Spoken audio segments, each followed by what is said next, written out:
Here we go. Get ready to have a good time. This is exciting, isn't it? All right, we're on. Hello, testing. Welcome aboard the Dreamliner. It's the only way to fly. I've allotted 1 hour for recreational activity. There's no time for irrelevant conversation. Fun will now commence. I've been drinking. Gary. Here's a young speaker who is really in demand. Don't let that go to your head, Gary. But wait, there's more. See, I'm the guy. He's Garry Meyer.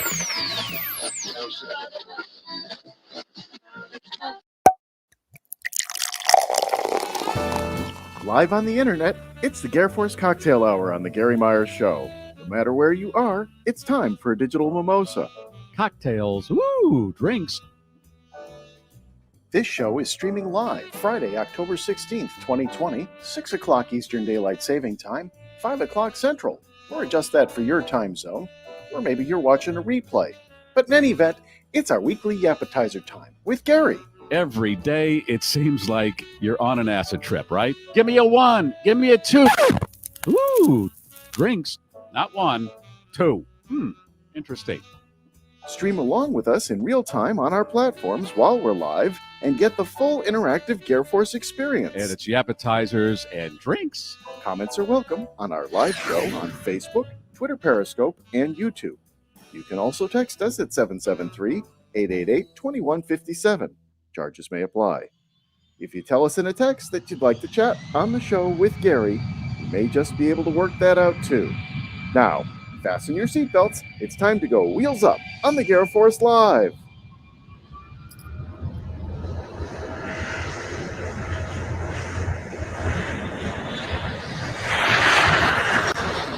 Thank you, Ellen Delinka. I noticed in the opening, first of all, let's kick the tires, let's light the fires, and get wheels up on this little monkey here. You had me in a red, there it is. We are officially up. A red wig mustache combo. And I just want to say that the mustache matches the carpeting. Okay, a lot of people have already checked in, and a lot of regulars I'm seeing every week, and it's much appreciated. Martin from British Columbia, St. Louis is checking in, and we could go down the whole list, and we just might in a few minutes here. And I want to make a programming note right out of the chute. On Monday's program, tech reporter Dan Fedor will be on, and he's going to give away another Amazon Echo Auto. On Monday's program, he'll tell you how to win that, all right? So that's on Monday's program. And coming up, got a lot of stuff we're going to do on this program. We're going to feature people that are in the entertainment business and see how the pandemic has affected them. And the entertainment industry, where you have to put people in seats in nightclubs and theaters and arenas, we don't know how long it will be before people are comfortable going back to that situation. So they're really in a situation where they're trying to figure out, how is the future going to play out for us? We'll talk to those people in just a few minutes. And let me bring in Leslie to see what she's drinking on this Friday. You know me. I'm a white wine girl. Today it's a Chardonnay. Good. And it's got a screw top. So, yeah. That's none of my business. I have no apologies. Hey, thanks to Tom. We love when newbies show up. You're keeping an eye on the texts that are coming in. I am. I saw that Johnny from Michigan checked in, and he said he got a B on his radio class final. Yeah, in his communications class. Good for you, Johnny. We're behind you 100%. Okay. Alan, he'll tie in that's a B. And there are B's. That's what we do. We only have so many graphics available, Garry. That one's handy. That's all right. That's why we're here. It's like people who have to put an emoji on absolutely every text. It's okay. If you just let some, and you could always put advertising. There's nothing wrong with that. But good, which we will do in a little bit. Speaking of, you said something that emoji. Okay, that's what I'm going for here. Ryan, my listener friend from Wisconsin, sent me some new Band-Aids. Let me show you what he sent me. Emoji Band-Aids. It's emoji Band-Aids. Yeah. See? Look, and I've got one on. All right. What is it? You didn't put the poop one on. There is. They have. They have all of them. Yeah. Oh, you got crying, you got laughing, you got okay. Yeah. This is the Avengers series. Can you see that? Oh, Okay? So I got that. And look what he sent me. I got to show you. He sent me that mask that has the cockpit on it. Mm-hmm. And he sent me this one. Yeah, that's so you. Hey, yeah, how you doing, sweetheart? Hey, how you doing? Yeah. Thank you, Ryan. Appreciate What it. if we become, seriously, if you had told us 8 months ago that we would be wearing masks and things like this, no. Leslie, if I woke up tomorrow with my face stapled to the carpet, it wouldn't be any weirder. I love that. Really, and I remember distinctly talking to somebody as this started in March, and I said to him, okay, in a couple of weeks when this settles down, we'll have another conversation. If we, here's what you don't want to do when you're time traveling and you run into this. Say a year ago, we had time travel availability and you go, oh, I'm going to jump into 2020 and you see this mess. Well, then you go right to 2021. Hopefully it's better. But we've been talking about time travel for the last few weeks, and we found out that you can't change historical events because it's catch-22. If you're alive now and you hear about the Kennedy assassination or John Lennon being murdered, you think, well, I'll, if I can, travel back and prevent that. But because you know about it now, it had to happen. Otherwise, you wouldn't be motivated to go back and try to change that. So here's what we're going to do if we do have time travel capabilities. I would go back to the Kennedy assassination. I'd go to the book depository building, and then I'd punch Lee Harvey Oswald in the face as he's running down the stairs from the top of the book depository so the police could get him. Or I'd go to the grassy knoll to see if there was anybody else there. That's how you would use that. Right. But the fact of the matter is, he's still going to get those shots off, and Kennedy's still going to get assassinated. Right. Or the guy in the grassy knoll will have been the one who shot the shots if you took out Lee Harvey Oswald. So it's going to happen regardless, but maybe you can do other things. I would go to John Benet Ramsey's house on Christmas morning and peek in the window before I heard when the crime was committed so I could see who's doing what. That's all you can do if we ever get to time travel. We'll worry about that in a future time. But there are some suggestions if we do get that seam where we can get in there and do some traveling. Okay, on the text line, Susan, Dan, Doggy Boy, Marcia, Joan, Mike, Dave, Debbie, glad you're checking in. We're going to talk to a friend of mine right now, and he is a drummer, and he heads up the Buddy Rich Orchestra, and he's married to Buddy Rich's daughter. I've known Greg Potter for a long time. Hello, Mr. Potter. Hello. This must be a show on nepotism. he plays with the Buddy Rich band. He's married to Buddy Rich's daughter. Yeah, exactly. That's how Which came first? He got the orchestra. He was offered the orchestra if he married the daughter. Basically, as I explained to the audience, Kathy bought me this band. Now you sit there and listen to me play. I'm sorry, we can't get Buddy Rich back. I text him every day. Please come back. He says, leave me alone, man. I'm taking a rest. Buddy has been dead for many years, but yes, to this day, he still influences drummers around the world. He was one of the iconic Mount Rushmore drummers. Yeah, I mean, I'm not saying that because Kathy's sitting in the other room and she's actually listening in, probably with a lawyer. But yeah, I mean, Buddy, it is unbelievable. I mean, not that I didn't grow up being a Buddy Rich fan, but I'm saying that the 9 years that I've been doing the band, I've known Kathy since 91. And then, you know, as things go on, and we've been married now 9 years, 8 years on that. But I mean, we're Buddy Rich fans, but Buddy's drumming, it would be, I really don't know what else to compare it to. Because like, does everyone that grabs a guitar go, hey, I'm Van Halen? Does everyone who grabs a basketball say, hey, I'm Michael Jordan? You know what I mean? Mm-hmm. But for some reason, the Buddy Rich thing at some point, and then like every drummer, because I knew my career didn't start when I met Kathy, but I mean, anytime you would talk to drummers, it seemed like Buddy Rich was somewhere in there, even if it's the drummer from from the drummer from Black Sabbath to the drummer from Rush. I mean, all these men just are Buddy Rich. Maybe not. Yeah. So how weird is it where you've been playing drums for a number of years, and then you meet Buddy Rich's daughter, you marry this iconic drummer's daughter? It's got to be very kind of strange and cool all at the same time. That's what I was going to say. It's either the sickest, craziest thing or I really don't know, because as we're, talking about my fascination with Alfred Hitchcock and Psycho, would I have married Alfred Hitchcock's daughter, and then she gives me like Shameley Studios and says, "Yeah, go make another scary movie. Just keep it out of the shower, and you can't put a mechanical shark in it either." Was that his movie studio? Well, Shameley Productions was Alfred Hitchcock's. Shameley Productions was like his film company. But I'm just saying, it's not only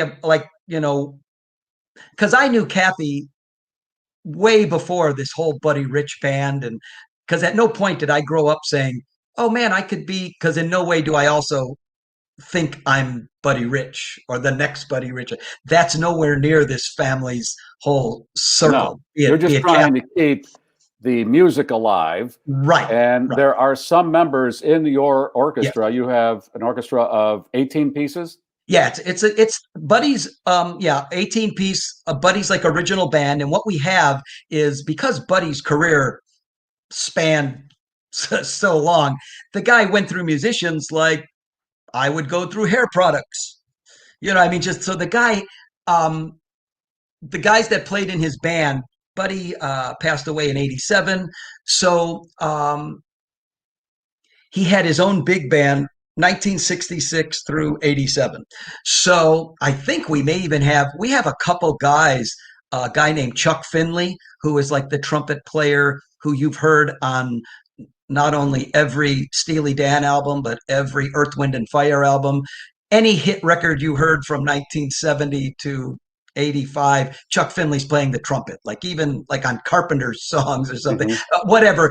But this guy was a kid in 1966. I think he was 17 or 18 years old.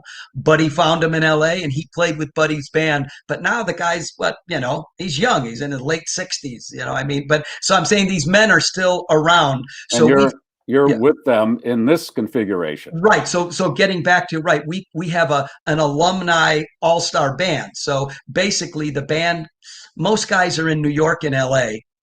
We have a few guys that are here in Chicago, but basically Kathy and I will, wherever we're closer to, of course, East Coast, West Coast, and you just have members of the band that played with Buddy pretty much throughout that 20-year period, 87 through 60, because Buddy was playing. There's no one left from the Artie Shaw band or any of the Dorseys, and that wasn't Buddy's trip anyway. This is not a nostalgic thing. And unfortunately, Buddy had a brain cancer, but it was one of those diseases where he stuck around for a while. So he and Kathy were able to talk, and he had said to her, "Whatever, man, just keep my band working."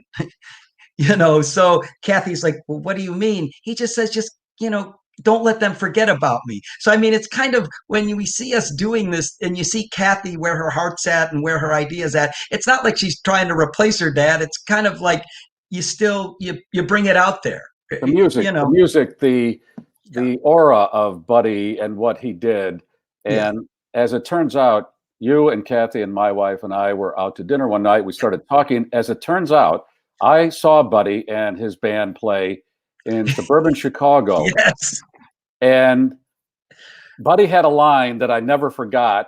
The best. Kathy says, "I was there. I was about 15 years old. So your wife and I were this was a very small club, within about 4 yards of each other, probably, because she was right backstage there." And I thought, wow, worlds collide. We never knew each other back then. The line that Buddy said, it was in the middle of summer, very hot. Buddy comes on stage. He says, "We're going to throw another log on the air conditioning and get started." And it's one of those lines, because you know me, we've known each other a long time. I like that kind of weird imagery that people have. And that was one of those lines. I said, I'll never forget that line.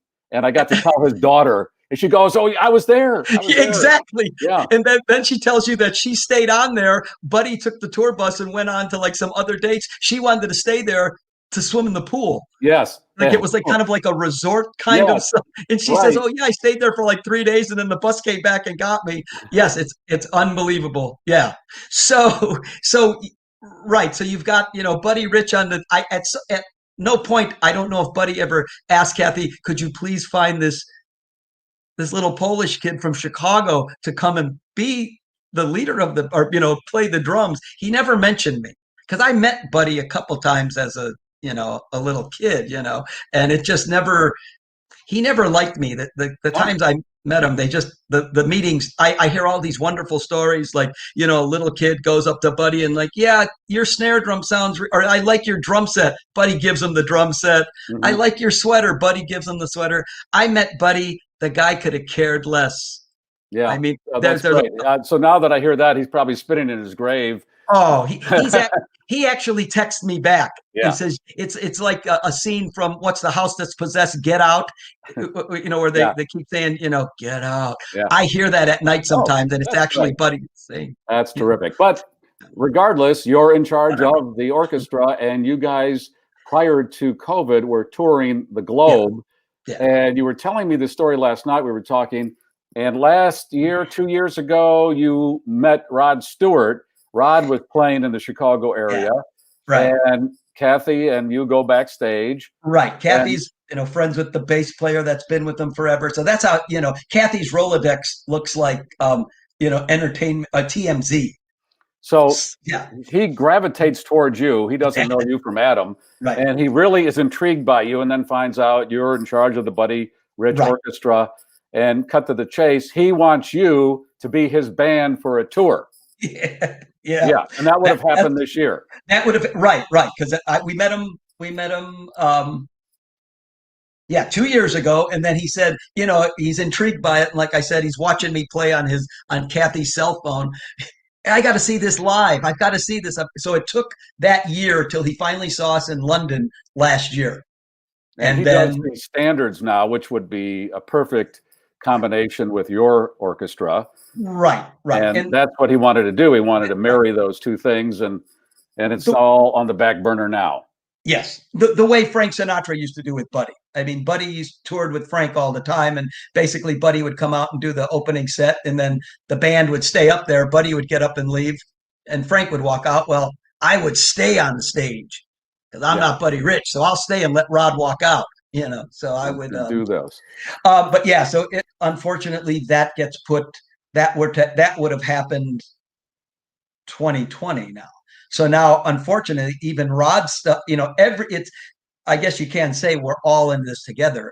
Although I believe Rod's living just fine. Don't worry that. I don't know if he's worried about things, but I'm saying, so everything's been pushed. I mean, 2021, 22. I'm not sure. I'm just saying, yes, the momentum has definitely, So we got into this conversation last night of what you've been doing since you're not on the road. And then you say you build models of things. And you showed me this. What was the figure you showed me? Well, my favorite of the Universal monsters is the creature from the Black Lagoon. The big, tall, the gill man. Not the Swamp Thing, the creature from the Black Lagoon. And like when I was younger, they had like these little 10-inch tall models. You'd get them at the Woolworths, 99 cents. Well, now there are other over 30-year-old men that probably lived with their moms too long, and they make these crazy, like, detailed. That one there you're showing there, they're like 24. They're 2 feet tall. Maybe a little smaller. I got one that's 2 feet tall. And you have to build the whole thing. Yeah, I believe I sent pic. There you go. So it comes like that. It's like they're made of vinyl. Well, that looks like you just snap it together. Oh, it's not snapped. You have to Really? You have to build. You've got to have so much time on your hands. I've had these things sitting in boxes for 10 years. I mean, because so you asked me, what have you been doing on this lockdown? And basically it was, I went back to my storage space and found these boxes of things that have been sitting, you know, I mean, of course I bought some new ones too. All right, I didn't realize some of this work you've been working on. I don't know if we want to. Okay. So yeah, so that's how, see there, you can see in the background, Buddy Rich is looking on. He's looking on. He's watching. Who did my daughter marry? Exactly. Please, could you have not have gotten the drummer from Van Halen or the drummer from Kiss, someone that would have, you know, bought you a bigger house? So how long did it take to put that together? Well, you know, it matters. It's like, you know, it's like a recording. You continually keep putting, I don't know, a couple weeks. Yeah. You know, because you can go in. The detail is what gets the painting of them is definitely more involved than the building. What else have you put together? I've got a couple of creatures. Well, I sent you pictures. I mean, all right, let's see. Okay. Alan, you want to roll these? I mean, if you roll the pictures, I could talk to you a little. I mean, those things I just showed you. Okay, stop on this one. See this here. This is an original 1964 model made by the Revell Company, and it's a guillotine. Well, it's a guillotine, exactly. So think back in the 60s. Here's this toy company making a toy that your kid builds, and it cuts a little doll's head off. So I mean, it was like this model, like it was the kind of model when I was a little kid. My dad had it.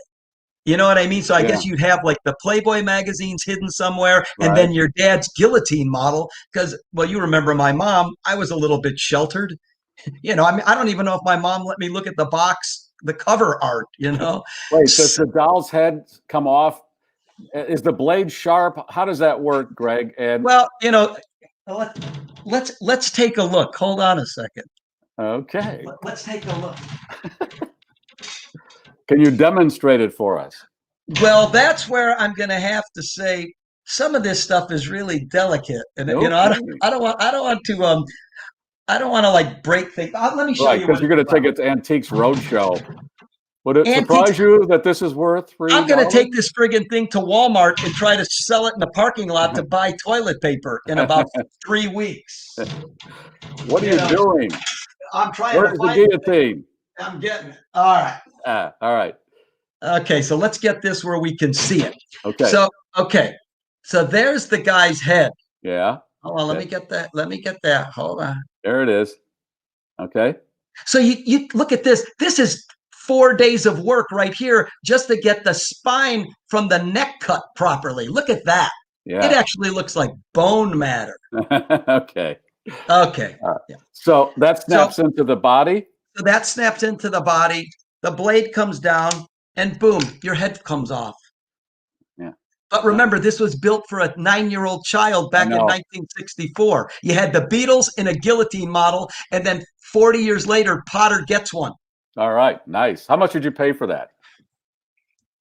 Kathy's in the other friggin' room, dude. We don't start talking about what Potter's paying for anything. Okay. No, again, this is stuff that I've had that has sat in a storage space for, believe me, I bought all this stuff, or most of this stuff, like in the 80s when I had some of that Ronald Reagan money. Oh yeah. I mean, it was a different. Yeah.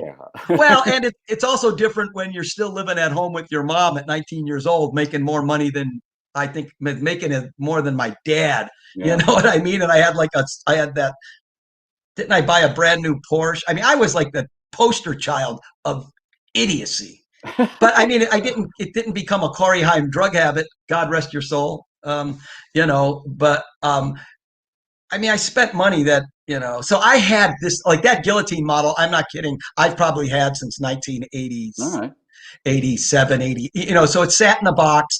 And then another thing, when you're a collector like this, I actually have about 5 of those model kits because they're like in different levels of, because you don't, there's like, I have 2 of them that one's in the cellophane, so it's never even been opened. Then I have another one that's just in the box, perfect pieces. Then you have another. You see where this is where I talk about this in therapy on Tuesdays and Thursdays. Okay, and how are you paying for that in the next several months? There goes the guillotine, so you can get some more therapy. There you go. Hey, I want to see the head from Psycho. Oh, okay. Are you going to pan? Well, I mean, I could touch. There's what I did. That's the room you're sitting in right now, right? That's the room I'm sitting in right now. I took pictures of this stuff, but you see, there's the head, the full size one, but right next to it, that's the little one that I painted. Well, let me get what do you want to see? You want to see the actual head? Hold on. Well, that little head you can put on your guillotine. Well, if you want that in the basket, you could.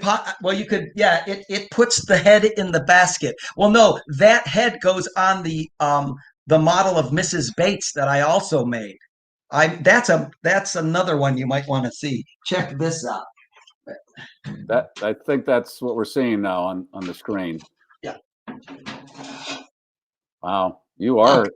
Yeah. You are a little twisted, aren't you? Oh no! It's how about now? This is the stuff. This is the stuff that actually got Kathy rich. Everyone thinks it's like, oh my God, I've known Potter forever. He's an amazing drummer. You really think Kathy gives a shit about a guy that plays the drums when your dad's Buddy Rich? I could play my friggin' drums with my you know what, and she wouldn't care. I mean, my dad played the drums. You watch the Santo Domingo concert with Frank Sinatra, Buddy Rich and Frank Sinatra in 1982. Buddy Rich is having a heart attack while he's doing his drum solo. So you really think, little Gregg Potter's going to really impress her? But I'm telling you, when she saw this friggin' Mrs. Bates head, really? Okay, when you said that's what got Kathy rich, you don't mean monetarily. You mean that's how you were attracted, like she was attracted to you. Well, I'm just saying, like you're saying, the more we look into this stuff, I'm a friggin' lunatic. This is ridiculous. Get a goddamn job. Go work at friggin' Home Depot, Potter. I'm sitting at home mixing friggin' paint to get the skull to look right. You know what I'm saying? Is that? What's that shot there? What are you doing there? So there I am with now this is an example of a Gregg Potter that actually did get a job.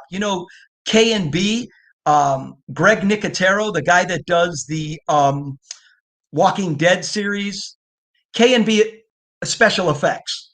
So another thing you find is that he is the makeup artist and studio that did that Hitchcock movie with what's Hannibal Lecter's name? What's the guy's name? Hannibal Lecter. Anthony Hopkins. Anthony Hopkins. There you go. Sorry. So Leslie's also mouthing it in the green room. Okay, so I'm saying, you see, that's him behind me, but that's Mrs. Bates right there. So that's Greg Nicotero's studio in Hollywood. I was there last year because he's actually rebuilding one of the last mechanical sharks from Jaws. Remember, I was telling you, when you see these things in movies, they make like 10 of them. So he's actually rebuilding. It's going to end up at the Academy Awards Museum. But yeah, see, there I am standing by the head of it. Because now that's another thing I've got. I've got a 28-inch replica of the shark from Jaws. You might want to see that too, but that one, I got to take the camera over it because I can't carry it. It's big. I didn't paint that one. That's. Can you swing the camera to look at this? Yeah, I think I could. Wait, let me see. I don't want to lose my internet or anything like that, but let me see if I could take you in the room here. Okay. Let's see. Okay. You see? Okay. Yeah. I'm getting like a bad glare. But you see, and it's a replica of the one from Jaws. It's not just a great white shark, it's the one. Jeez. You see? So how much square footage do you have? Are you one of those people, you've got a 1,500 square foot condo and 500 square feet of it is this stuff? No, it's I think it's 2,000. It's bigger than that. It's this is just my office. No, I mean the house does have a few things, but like we've got a life-size. You ever see the Hellraiser movie? The pinhead guy, he's got all the pins in his head. That's why he's pinhead. We've got one of those, like when you walk in. So yeah, it doesn't take up the whole house though. There's like only sections of the house that you would say, I see someone lives here that's 12 years 12 years old, you know. Yeah, because all right. Hey, whatever makes you happy, who cares, right? Well, that's the other part of this, because I also have, a giant warehouse full of this stuff. And basically, I'm becoming the friggin' who's the bad magician he's named after, I'm becoming that guy. That bad magician. The bad magician, Vegas, used to be a handsome guy. Now he's not as handsome. David Copperfield. I'm becoming that, I mean, he's bad, huh? Well, I mean, I didn't mean it bad. That's right. I meant like jivey kind of, I mean, the man's got a warehouse where you have to sign a friggin' affidavit that you won't tell anybody that you saw. You mean, really? You're not cutting the lady in half? No, I'm not. And please, if you tell someone, I'll sue you. Don't say I did. Actually, full confession, I like magic, so that would be exciting to me. Yes, to go and see all this. I used the wrong adjective, I guess. I apologize. I didn't mean he's bad. You sound like John Lennon after he said the Beatles were more popular than Jesus. I said it. It was wrong, and now I regret it. I didn't mean it. I shouldn't have said it, and it was wrong. Well, I mean, now that because I do remember. I believe you and I did magic on stage. Yes, and I was cut in half. Okay. I was in this band, and you were too, and we would do, I don't know what the hell we were doing, but we did it. And one of the outings was we were going to do magic. Yes. So we went and we rented all these magic tricks. Yep. And I was cut in half, and then I got in a basket. And the trick is you put the swords in the basket, and my then partner decided, as I'm in the basket, and that thing was small, and I had to really contort myself, he decided to sit on the basket for 15 minutes and do a monologue. Yep. And I was freaking out because I got very claustrophobic. And to this day, I think I got, after that, very claustrophobic to where I can't even sit in the backseat of a car. Well, if you remember, that's why I think the 5'1" drummer became the guy that got cut in half. I mean, I think the first gig you did it, and then like by the time we hit, I think you did it at the Holiday Star, and then once we got to Park West, hey Potter, can you get in that machine over there? And I was like the size of a 9-year-old girl, so it's like I'll sit in there, and I'm thinking I'm getting more stage time because I never give me a drum solo, So I'm thinking I'll do it. Leslie, I think by the time we got to the World Music Theater, I was the one who got cut in half, and then I had the upper part of my body sexually molested on stage while my legs were over there and my front was over there. Whoa, what? Whoa, what? Well, it's all magic, guys. By the way, Greg, when we're putting together the Christmas list, do you want the electric chair model or the lethal injection model next? Well, I mean, if you'd like me to send you a list, I could show you just where to purchase these items too.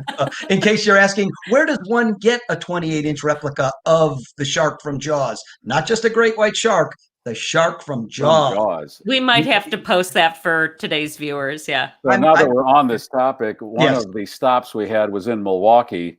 And we had just rented these magic tricks, so we had to rehearse them. So we set them all up in one of our hotel rooms. And we had the magician that came with it to show us how to operate them was in the room with us. And we had the cut in half trick set up and doves and all this other stuff in the room. And I was in the cut in half box, and the doves were flying all over the room. We had ordered room service. The guy comes in with room service, and I'm in 2 pieces. Really, it was so damn funny. This guy was freaked out. Yeah. That was the fun stuff that we did. Yes, I mean, you have to admit the four. Oh my God! And it was just crazy. I mean, we didn't know what the hell we were doing. We'd go on stage and make it up as we went along, much to the chagrin of the audience sometimes. They paid money, right? I know, yeah. I know.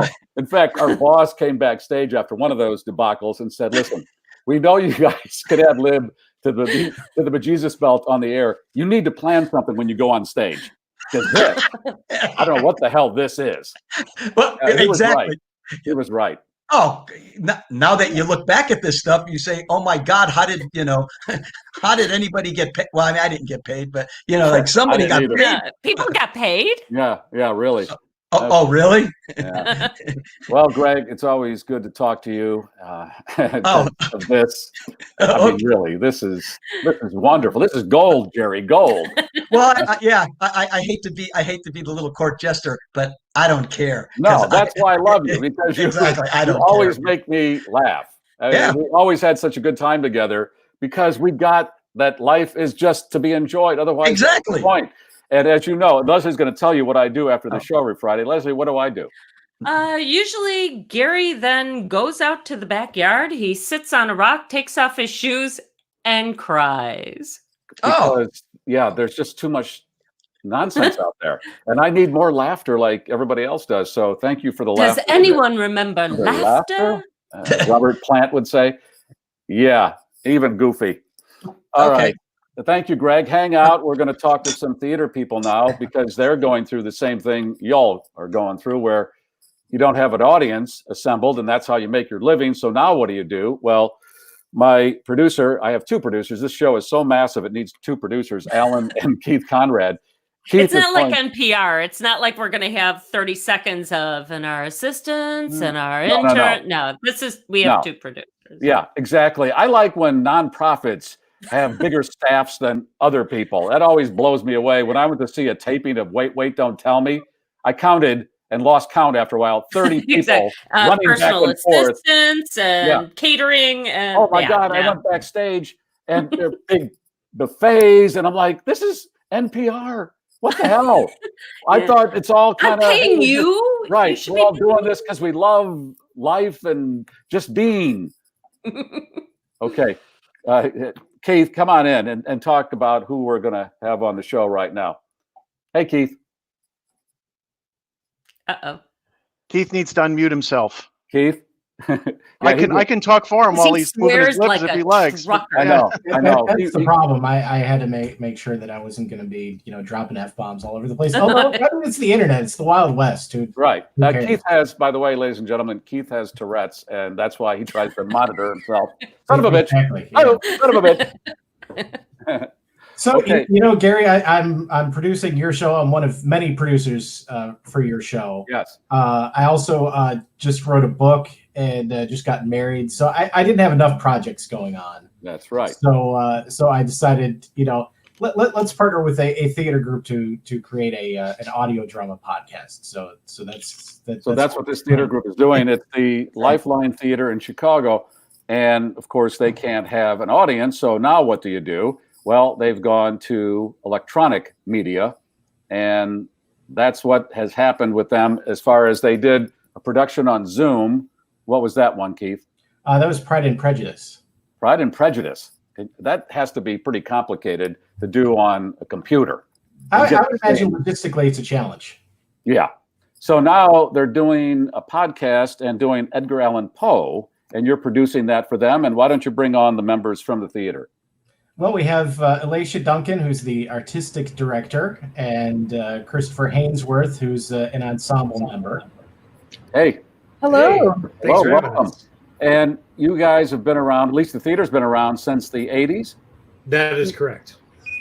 So pandemic happens, and now you can't have an audience, so you don't want to completely just shelve this for months on end. As we mentioned, you six shows a year. We suddenly had to pull them to the side because they're designed as live experiences. And it's like, oh God, okay, what do we do now? How do we stay engaged and connected to our audience? And we met Keith and decided, hey, well, we'll just take our stories on to podcasts, make audio dramas. And we're just pivoting as quickly as we can to the virtual world, whether that's through Zoom or through this audio world. So yes, we are in our second week now of Tales. We're calling Tales of Poe, doing Edgar Allan Poe for the Halloween season. All right, and we're going to play a segment of that in just a minute. When was your last performance in front of an audience at the theater? March 13th. Yeah, that's the day. Put a stick pin in it. That's the day when everybody had to pull the plug. And you were filling your theater before that, 95 seats, right? Absolutely, 95 seats. We had just opened a show, an adaptation of Charles Johnson's Middle Passage. Chris is in that show, and little did we know, we showed up to tell all the actors, hey, we can't safely move on. We have to close the doors. And even at that time, I think we thought, oh, we'll only be gone for a couple of weeks, right? We just had no idea of the magnitude of this. I was told not to shave or cut my hair since we'd probably be coming back. And that's why I now have this 7 months later. So. Who told you to not do that? Oh, well, you have a certain look that you have for the show, like your character is. Okay. And so suddenly it's like, oh, okay, well, I'll just maintain this. And now here we are in October, and now you got a nice little ponytail going there, Chris. Yeah. And how many members are in the theater? There's about 22 active ensemble members. That's people who are there who are part of the current collective. I mean, over the past 30 years, there's probably 60 people who at one time or another have been Lifeline ensemble members. And is this your main source of income, or do you do something else, and this is something that adds into your life and rewards you better than, say, whatever else you're doing? As a non-equity theater, this is not how I make my living. I married well, so I'm a house husband. So that's how I make my living. You married Buddy Rich's daughter. Indeed, yes. I was in the other room. Yes. My wife, who is also an ensemble member at Lifeline, has a very good job. And now, because of COVID, we've both been home for 7 months. So she has her office in the front of the apartment, and I have my office in the back of the apartment. And I'm able to do a lot of things I love that don't pay well, and she's able to do something that pays well that thankfully she enjoys, and do theater at the same time. Or we had been until March. So. Elisha, how does your life work on that financial situation? Well, I work for the company. I'm as an ensemble member, but I am the artistic director. So we all of our staff is still working, but we're working primarily working virtually. So I'm working from home every day, meetings and several meetings a day on Zoom, and doing scenario planning and figuring out when it is that we can come. We meet with other fellow industry members and continue to check in with each other and look at best practices. First of all, how to pivot into virtual programming, how we're continuing our education programming, because we do arts education. And so we went virtual for that over the summer for our summer camps with our kids. And then as schools have started, we are working virtually in our schools, our Rogers Park schools. We're a Rogers Park theater company. And the only thing we cannot do is safely bring anyone into the theater space. And so how do we stay engaged? That was prompted the launch of Pride and Prejudice just last month, which I think did really well for us. We were very surprised. We were experimenting because this was all new to us. We're theater artists trying to figure out how to work in a different medium that most people don't know how to work in. These are meetings that we're used to having, and we figuring out how to do our art in this way so that our audiences can stay connected to the stories we tell. Would a theater like yours be eligible for any government help financially? Yes, we were. Many of the theaters, and ours included, received those PPP loans, which were forgivable loans if you were able to keep a certain percentage of your staff employed. So that would be our administrative staff and actors and those kinds of things. We worked to continue that. And then I think there was another resiliency loan for our industry that we were able to receive. Well, that's good. Mm-hmm. Something. That is something. Yeah. Yeah. I mean, nobody knows where the light at the end of this tunnel is. So until then, we just have to feel our way around. We're going to play something from your podcast right now. Alan, let's roll that. It is not my design to vituperate my deceased friend Toby Dammit, but he himself was not to blame for his vices. They grew out of a personal defect in his mother. She did her best in the way of flogging him while an infant, for babies, like tough steaks, are invariably the better for beating, but poor woman, she had the misfortune to be left-handed, and a child flogged left-handedly had better be left unflogged. The world revolves from right to left. It will not do to whip a baby from left to right. If each blow in the proper direction drives an evil propensity out, it follows that every thump at an opposite one knocks its quota of wickedness in. I was often present at Toby's chastisements, and even by the way in which he kicked, I could perceive that he was getting worse and worse every day. All right. That is on their podcast, and I would imagine you're going to put more of that up in the coming months, because it doesn't look like, well, when Broadway cancels through May, that is a warning shot to everybody else that you don't want to see, but here it is. Here it is. And yes, so we're planning what can we do over this summer if we can go live outdoors, and those are the things that a lot of that we're thinking of, as well as our industry colleagues, and how do we continue? So we'll be continuing our virtual programming until we are able to safely bring people into the theater. Well, good luck with everything, and thanks for being on the show today. Thanks for having us. Thank you for having. Elisha Duncan and Christopher Hansworth from the Lifeline Theatre in Chicago. Thanks, Keith, for introducing me to them and to the theater. And good luck with the podcast, because Keith is producing that, and Keith does a great job on my show, and I'm sure you'll do wonders on theirs too. We can only hope. We can. All right. Thanks, Keith. Hey, Leslie. You know, Gary, we should point out, too, that Elisha, in her spare time, has also adopted a cat from the Humane Society, or Anti-Cruelty, I believe is what she said. So, you know, we're all trying to find these things to fill the time. When you're not building guillotines, you have to find something to keep you busy. Some people chop little dolls' heads off. Dolls' heads. You ever see a doll's head fall into a basket? Those eyes. They got those doll's eyes. But in the meantime, I guess we should thank our sponsors here. We should, and let's do that right now. Alan? It's Ram Power Days at Bettenhausen Ram in Tinley Park. Lease a new 2020 Ram 1500 Bighorn for $289 per month. Bettenhausen has the area's largest selection of new Ram trucks at BettenhausenCDJR.com.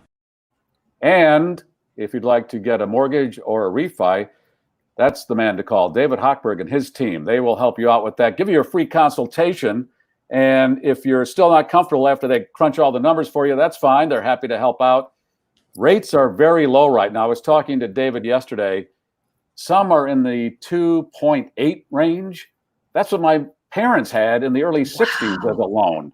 Wow. Yeah. So if you can swing that, and it's a buyer's market, that's the thing you want. If you have money, if you've kept your job and want to buy, this is the time. Call David and his team, and they will take care of you. And they are licensed in 35 states. All right, Leslie, let's do some batches. What do you say? I could do that for you. First of all, the owner of a Florida barbecue restaurant is facing charges after beating up a man he suspected of posting some negative Yelp reviews. 60-year-old Daniel Ahrens is the owner of Georgia Boys Barbecue in Olmar, and he got very upset on Monday when two scathing reviews of his restaurant showed up back-to-back on Yelp. One by a man identified as Sean R., who posted, "I wouldn't call this barbecue. Hell, I wouldn't feed it to my dog." The other review was by a Rick R., who wrote, "Worst customer service in Florida." Ahrens attributed both of his bad reviews to his girlfriend's adult son. So he confronted the 25-year-old victim. A shoving match ensued, then punches were thrown, and Ahrens was arrested on one count of battery. He was subsequently released on $500 bond. The bad review, if I understand this, was written by his girlfriend's son. Son, yes.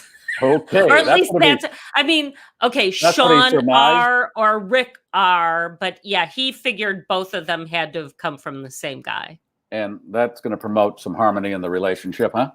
Yeah, things are not going to go well at the Aaron's household. He may be incredibly wealthy, a rocketeer and a car maker, but he still has the sense of humor of a 12-year-old. Elon Musk this week announced that he's dropping the price on his Model S Teslas to $69,420. Got it? 69 and 420 or 420. The adjustment is a direct response to rival electric car maker Lucid. Lucid announced that its new entry-level sedan will be priced at $77,400. Musk says the gauntlet has been thrown down and the actions may seem childish, but it's good news for buyers, at least. The way you said that, a rocketeer and a car maker, reminded me of the movie Catch Me If You Can, Leonardo DiCaprio, and he's trying to marry this girl, and he meets her parents. The father is played by Martin Sheen, and Martin Sheen goes, a lawyer and a doctor. And a doctor. And a doctor. That's what you sounded like. A lawyer and a doctor. And finally, one more story. Employees of a Dollar General store in Kentucky had to call police over an unwanted customer in the deodorant aisle this week. On Wednesday, workers at the Dollar General in Martin cleared the area and called police when they spotted a male bobcat loitering in the personal hygiene department. Mind you, county, state, and local officers all responded. They worked together to grab the angry kitty and remove him from the store. The bobcat was released without injury. I could just see the thought cloud above the Hey, I want some deodorant. Come on, man. I'm stinking here. I need some deodorant. He is not a happy kitty. Hey, man, I just want some deodorant. Oh, boy. Well, I had fun tonight. I'm having a martini. My swizzle stick got caught in my nose. Okay. And there's no harm in that. No. Cheers, everybody. Hope you have a great weekend. Back on Monday with Dan Fedor. Like I said, he's giving away one of those Amazon Auto Echoes. Auto Echo, one of those. And he'll tell you how to win that when you listen in on Monday. Until then, it is time to take that complimentary cannoli. Oh, look at that. It's nice. Oh, wait a minute. You know what we didn't do, Ellen? What? I wanted to show some power washing porn. Shoot, a moment of zen to Yes, like I wrap like, the as nation. you know from listening, I like all yard things that involve an accessory. Your stump grinding, your weed whacking, your lawn mowing, and power washing. And look at that's the before and after of a power wash. This is one of our favorite subreddits. There's the before and after. Here's a little video of some. Look at that. So Ooh, clean. Clean But that. wait, this is the one. This is there you go. That's a nasty car seat. Look at that. Ooh, look at that. Ooh, Papa. Ooh. Look at the difference there. Yeah. Oh boy. You can't beat power washing for Zen. Between that and drinking, that's all you need to get through a pandemic.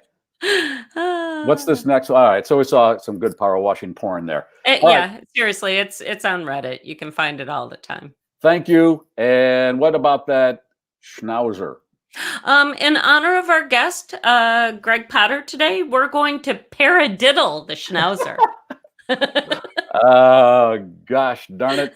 That's why I like our Friday shows. Yep. Okay, it is 3 in the green. Gears down, flaps are down. We're flying dirty. The voice of the globe, the Garrforce, has landed. If you like that, I got other stuff I think you're going to like. This is the Garrforce.